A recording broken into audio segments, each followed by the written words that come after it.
नमस्कार। इस विशेष समाचार बुलेटिन में आप सभी का स्वागत है। मैं हूं निखिल सिंह और मेरे साथ है मेरी सहयोगी मनीषा। और सबसे पहले इस वक्त की हेडलाइंस पर डालते हैं नजर। छत्तीसगढ़ में पहले चरण की 20 और मिजोरम की सभी 40 सीटों के लिए मतदान कल। चुनाव आयोग ने वोटिंग के लिए किए व्यापक प्रबंध। राजस्थान में नामांकन दाखिल करने का आज था अंतिम दिन। चुनावी रण के लिए प्रचार जोरों पर। छत्तीसगढ़ में दूसरे चरण के लिए जेपी नड्डा ने रायगढ़ में चुनावी रैली को किया संबोधित। मध्य प्रदेश के अशोकनगर में बीएसपी सुप्रीमो मायावती ने साधा कांग्रेस पर निशाना।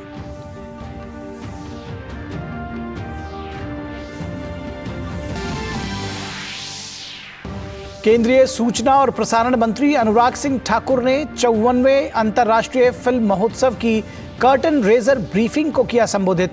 कहा, इफ्फी दुनिया भर की फिल्मों का मंच, पायरेसी पर सरकार ने उठाए कठोर कदम। दिल्ली में बढ़ते प्रदूषण को देखते हुए 13 से 20 नवंबर तक लागू होगा ऑड इवन सिस्टम। 6 से 12 तक सभी कक्षाएं चलेंगी ऑनलाइन। ग्रैप 4 के तहत बाकी पाबंदियां भी रहेंगी लागू। हमास के खिलाफ इजराइल का सैन्य अभियान उत्तरी गाजा में जारी। इजराइल ने की गाजा सिटी की संपूर्ण घेराबंदी। गाजा पट्टी को 2 हिस्सों में विभाजित। अमेरिकी विदेश मंत्री एंटनी ब्लिंकन तुर्की के दौरे पर। अंकारा में अपने समकक्ष से की मुलाकात। और आईसीसी विश्व कप में आज श्रीलंका और बांग्लादेश हैं आमने सामने। श्रीलंका ने जीत के लिए बांग्लादेश के सामने रखा 280 रन का लक्ष्य।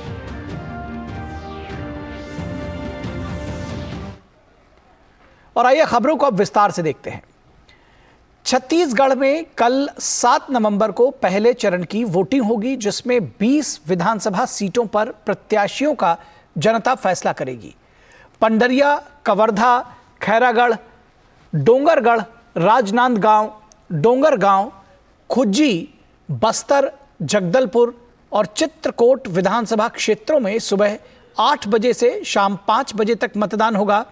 वहीं मोहला, मानपुर, अंतागढ़, भानु प्रतापपुर, कांकेर, केशकाल, कोंडागांव, नारायणपुर, दंतेवाड़ा, बीजापुर और कोंटा विधानसभा क्षेत्रों में सुबह 7 बजे से दोपहर 3 बजे तक वोट डाले जाएंगे। और मिजोरम में विधानसभा की सभी 40 सीटों के लिए चुनाव के लिए कल मतदान होगा। राज्य में 4,39,026 महिलाओं सहित 8,57,000 से अधिक मतदाता हैं, जो 174 उम्मीदवारों के भाग्य का फैसला करेंगे। मतगणना 3 दिसंबर को होगी। अंतर्राज्यीय और अंतर्राष्ट्रीय सीमाओं पर लगभग 30 मतदान केंद्रों को संवेदनशील और अति संवेदनशील की श्रेणी में रखा गया है। पूरे राज्य और बांग्लादेश तथा म्यांमार से लगी अंतर्राष्ट्रीय सीमाओं पर सुरक्षा कड़ी कर दी गई है। शांतिपूर्ण मतदान के लिए 3,000 पुलिसकर्मी और केंद्रीय सशस्त्र पुलिस बल के 5,400 कर्मी तैनात किए गए हैं।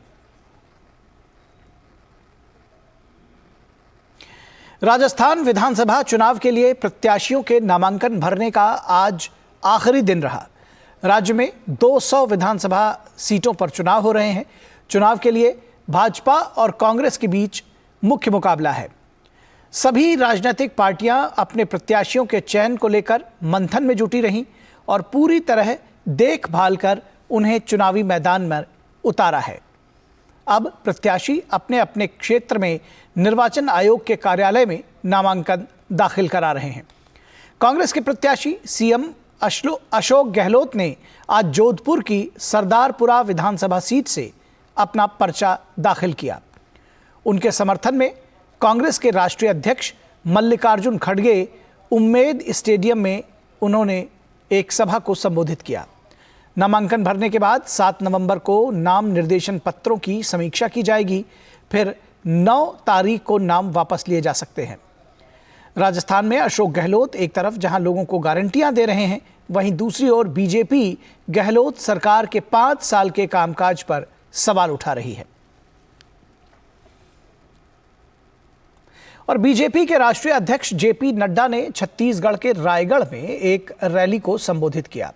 उन्होंने कांग्रेस सरकार पर हमला बोला और कहा कि इस सरकार ने चावल, कोयला, शिक्षकों की नियुक्ति में घोटाला किया है। जेपी नड्डा ने कहा कि ये झूठ बोलने वाली, धोखा देने वाली और भ्रष्टाचार करने वाली सरकार है। बघेल भ्रष्टाचार के साथ जुड़ा हुआ है कि नहीं? चावल का घोटाला किया कि नहीं किया? कोयला का घोटाला किया कि नहीं किया? गौठान का घोटाला किया कि नहीं किया? टीचर के भर्ती में घोटाला किया कि नहीं किया? और नौजवानों की भर्ती में अपने रिश्तेदारों को, नेताओं के रिश्तेदारों को और अफसरों को रखा कि नहीं रखा? और आम नौजवान बेकार रहा कि नहीं रहा? तो ये झूठ बोलने वाली सरकार, ये धोखा देने वाली सरकार, ये भ्रष्टाचारी सरकार।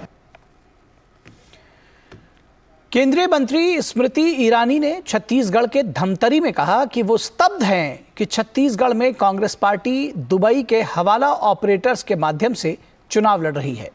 महादेव ऐप चलाने वाले व्यक्ति ने खुलासा किया कि उन्होंने भूपेश बघेल को 508 करोड़ रुपए की घूस दी है।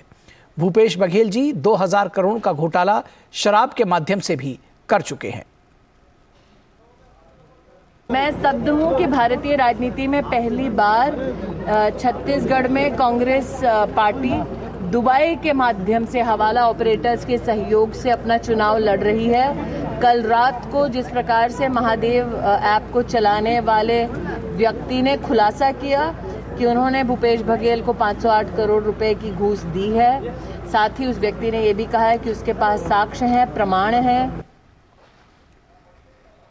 मध्य प्रदेश के अशोक नगर में जनसभा को संबोधित करते हुए उन्होंने कहा कि बसपा प्रमुख मायावती, दरअसल ये सभा बसपा प्रमुख मायावती ने संबोधित की और उन्होंने कांग्रेस पर निशाना साधा।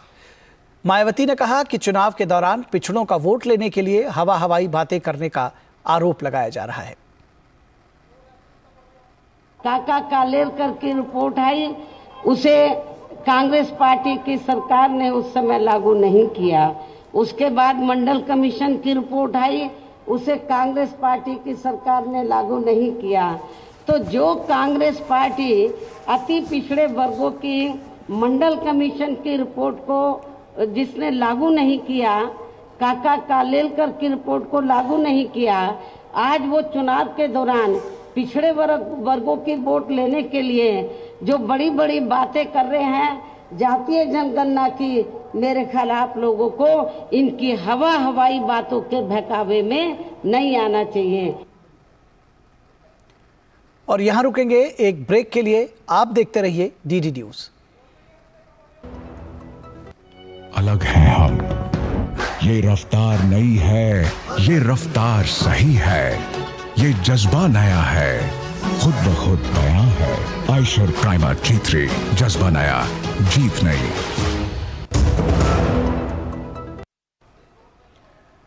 स्वागत है आपका ब्रेक के बाद। 54वें अंतर्राष्ट्रीय फिल्म महोत्सव को लेकर कर्टन रेजर ब्रीफिंग को संबोधित करते हुए केंद्रीय सूचना और प्रसारण मंत्री अनुराग सिंह ठाकुर ने प्रेस को संबोधित किया। केंद्रीय मंत्री ने कहा कि फिल्मों की दुनिया में भारत एक बड़ी ताकत बनकर उभरा है और समय के साथ साथ भारत का फिल्म बाजार लगातार बढ़ रहा है। उन्होंने कहा कि इफ्फी पूरी दुनिया के फिल्मों को मंच देने का काम करता आया है। India's media and entertainment industry is a force to be reckoned with, ranking as the 5th largest market globally. And this market is growing with each passing year. If you look at the average growth of the last 3 years, it stands at average growth of 20% annually. So with highest production of films in the world, our industry stands as a beacon of innovation, creativity, reaching every corner of the country and now cutting across the boundaries, reaching every nook and corner of the world. केंद्रीय सूचना और प्रसारण मंत्री ने कहा कि हमने piracy के मुद्दे को गंभीरता से लिया है और उस पे कड़े कदम उठाने के अपने वादे को पूरा करके दिखाया है। Content hub of the world आज भारत बनने जा रहा है। एक बहुत बड़ी उपलब्धि भारत की है। लेकिन इसके साथ साथ सबसे बड़ी समस्या फिल्म इंडस्ट्री के लिए रहती थी, फिल्म बनाने के लिए जिन लोगों का एक बहुत बड़ा योगदान होता था, लेकिन चुराने वाला चंद मिनटों में चुराकर न जाने कहां कहां एग्जिबिट करता था। हमने वायदा किया था मोदी सरकार में कि इस पायरेसी के खिलाफ कड़े कदम उठाएंगे, और 1952 में जो सिनेमाटोग्राफ एक्ट आया था उसमें बदलाव, अमेंडमेंट करने का काम हमने 2023 में किया। अनुराग ठाकुर ने बताया कि हॉलीवुड के दिग्गज कलाकार, अभिनेता, निर्देशक माइकल डगलस को सत्यजीत रे excellence life time achievement award के खास सम्मान से नवाजा जाएगा। केंद्रीय मंत्री ने कहा कि जिस तरह बीते कुछ समय में OTT प्लेटफॉर्म ने अपने कंटेंट और रीच से लोगों को लुभाया है, उसे देखते हुए इस बार इफ्फी में best web series on OTT platform पुरस्कार भी दिए जाएंगे। जब हम अंतर्राष्ट्रीय फिल्मों की बात करते हैं तो इंटरनेशनल ज्यूरी भी हमारी जो है वो जेरम है, कैथरीन है, हेलन है और शेखर कपूर इसके चेयरपर्सन हैं। इस बार हमारे एक्टर और producer who is the shining star of world cinema and who is known for his contribution in the film industry, Michael Douglas, उनको सत्यजीत रे life time achievement award for excellence in world cinema उसके लिए दिया जा रहा है। Covid के समय से OTT प्लेटफॉर्म्स की लगातार बढ़ोतरी देखी है। प्लेटफॉर्म्स भी बड़े हैं OTT के, तो लोकल कंटेंट भी यहां पर बनना बहुत शुरू हुआ है। कई हजार घंटों का content, original content OTT platforms में अब भारत में बन रहा है। हजारों लोगों को इसमें रोजगार स्वरोजगार के अवसर मिल रहे हैं। We have introduced the Best Web Series OTT Award, celebrating the outstanding content creators on OTT platforms. और Australia India education and skill council की पहली बैठक आज IIT गांधीनगर में आयोजित हुई। शिक्षा मंत्री धर्मेंद्र प्रधान और ऑस्ट्रेलिया के शिक्षा मंत्री जेसन क्लेयर से संयुक्त रूप से उन्होंने इस बैठक की अध्यक्षता की। बैठक के दौरान दोनों देशों के शिक्षा और कौशल क्षेत्र के विशेषज्ञों ने परस्पर हित से जुड़े मुद्दों पर व्यापक विचार विमर्श किया। भारत और ऑस्ट्रेलिया के वरिष्ठ अधिकारियों के अलावा दोनों देशों के उच्च शिक्षण संस्थानों के प्रमुखों ने इस बैठक में हिस्सा लिया। शिक्षा मंत्री धर्मेंद्र प्रधान ने बताया कि भारत ने प्रतिभावान छात्रों को देश में ही सस्ती और गुणवत्तापूर्ण शिक्षा मुहैया कराने के मकसद से ऑस्ट्रेलिया के विश्वविद्यालय भारत में कैंपस खोल रहे हैं।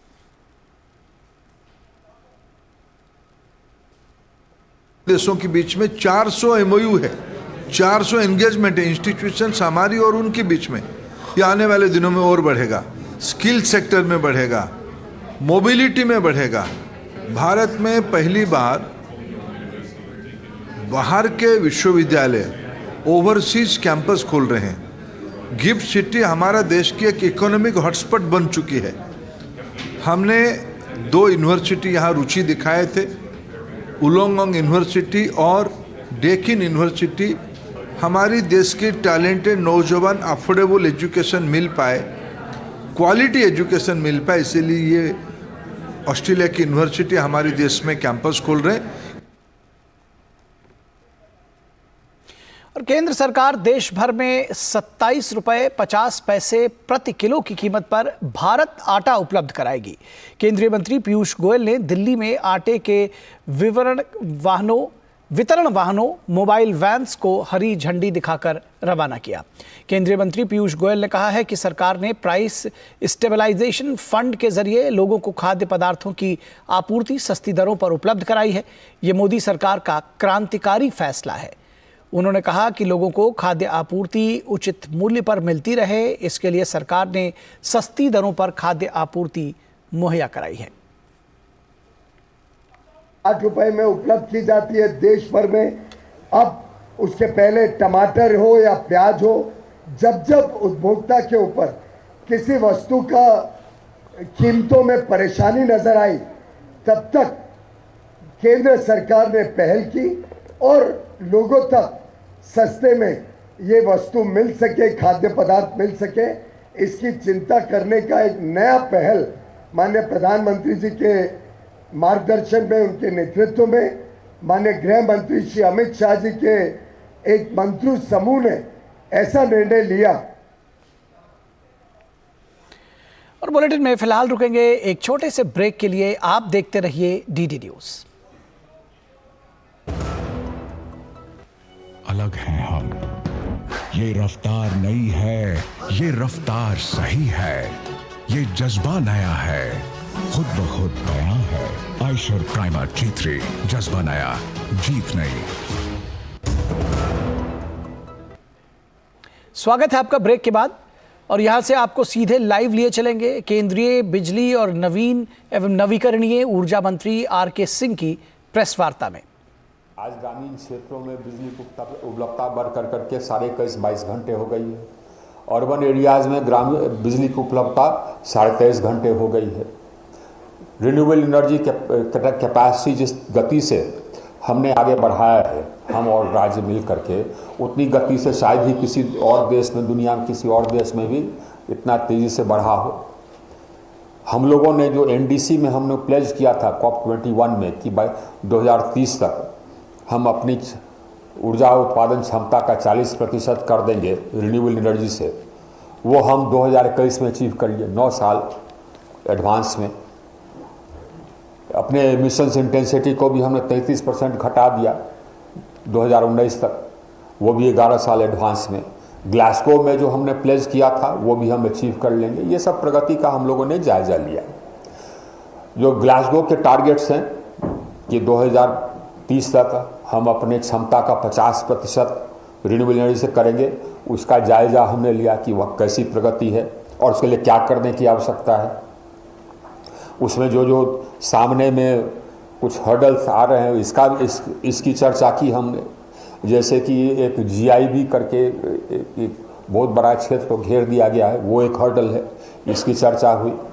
और गति को और आगे बढ़ाने के लिए क्या करना चाहिए। रिन्यूएबल परचेज ऑब्लिगेशंस में हमने सुधार लाया है, बदलाव लाया है, इसकी चर्चा हुई। अब रिन्यूएबल परचेज ऑब्लिगेशन में हमने राज्यों को और छूट दी है। जिसके पास अगर हाइड्रो ज़्यादा है तो हाइड्रो से उसका पूरा पूर्ति कर सकता है, जिसके पास विंड ज़्यादा है वो विंड से कर सकता है, सोलर ज़्यादा है सोलर से कर सकता है। इससे राज्यों को फ़ायदा हुआ। हम लोगों ने कुसुम योजना का डिस्कशन किया, उसमें काफ़ी बढ़ोतरी हुई है, डिमांड बढ़ा है। हमारे पास जितना आवंटन था सब हमने आवंटन कर दिया, फिर भी राज्य और आवंटन मांग रहे हैं सोलराइज करने के लिए कृषि को। उसमें हम लोगों ने नियम में बदलाव किया ताकि राज्यों को और सहूलियत हो। अब सभी राज्यों को हमने फ्रीडम दे दिया कि आप खुद बिड करके अपना लगाएं, केंद्र बिड नहीं करेगा। ये भी उनको पसंद आया। हमने ये भी कहा कि जहां राज्यों को सब्सिडी देने में कठिनाई है, आप केंद्र सरकार सब अपनी सब्सिडी देगी और बाकी किसान लगाने को तैयार है तो वो भी हो सकता है। तो प्रगति हमारी उसमें भी संतोषप्रद है। रूफटॉप के बारे में भी हम लोगों ने चर्चा किया कि रूफटॉप को आगे बढ़ावा देना है।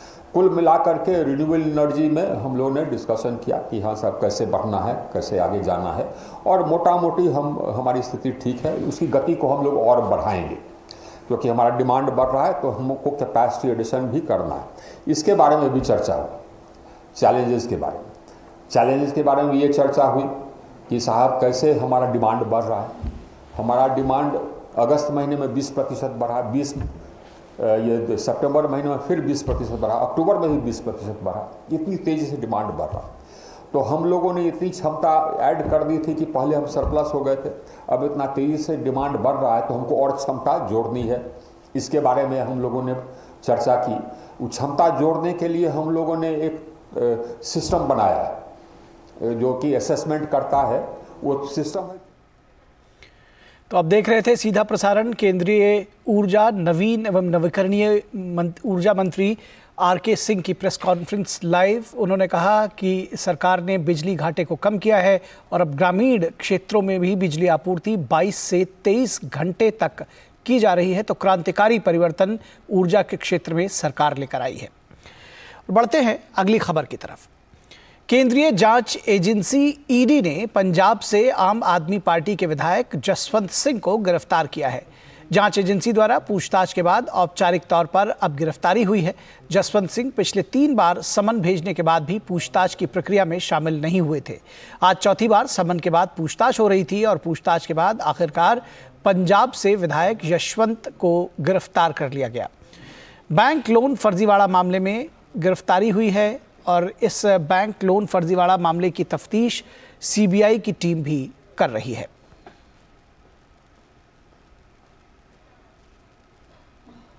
प्रधानमंत्री नरेंद्र मोदी देश में वोकल फॉर लोकल अभियान की सफलता से संबंधित एक वीडियो उन्होंने सोशल मीडिया प्लेटफॉर्म एक्स पर शेयर करते हुए लिखा कि देश भर में वोकल फॉर लोकल आंदोलन को काफी गति मिल रही है।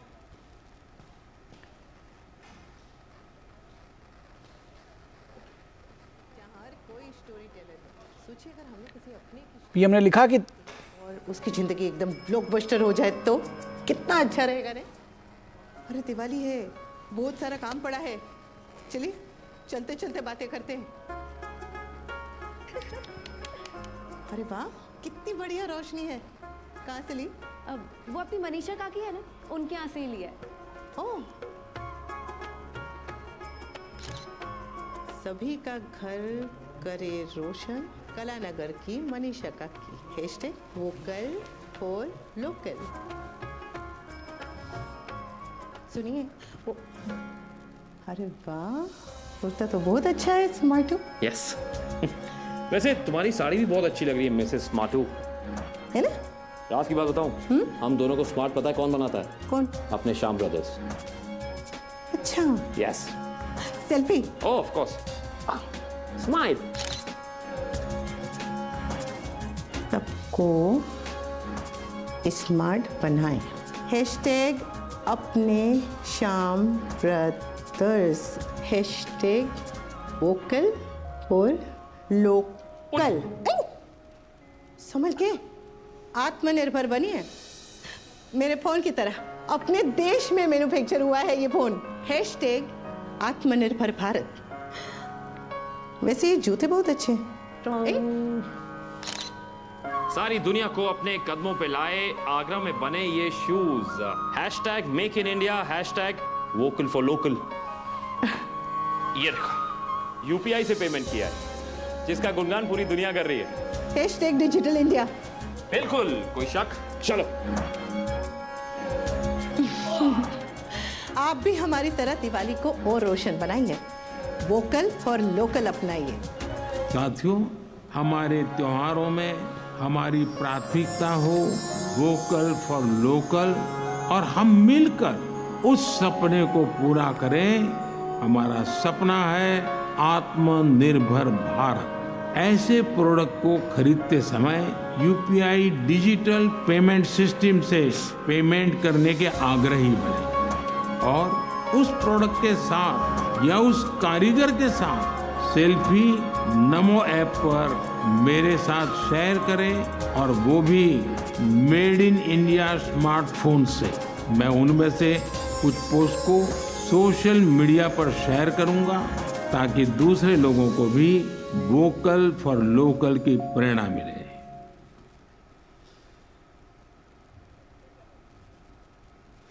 और प्रधानमंत्री नरेंद्र मोदी ने महिला एशियन चैंपियंस ट्रॉफी का खिताब जीतने पर महिला हॉकी टीम को बधाई दी। पीएम ने एक्स पर लिखा कि भारत की नारी शक्ति ने एक बार फिर उत्कृष्ट प्रदर्शन किया। एशियाई चैंपियंस ट्रॉफी 2023 में प्रतिष्ठित स्वर्ण पदक जीतने के लिए हमारी शानदार हॉकी टीम को बधाई। कौशल, अटूट जुनून और निरंतर दृढ़ संकल्प के उनके उत्कृष्ट प्रदर्शन ने वास्तव में हमारे दिलों को गर्व से भर दिया है। अंतर्राष्ट्रीय मंच पर देश का गौरव बढ़ाने के लिए चैंपियंस को बधाई।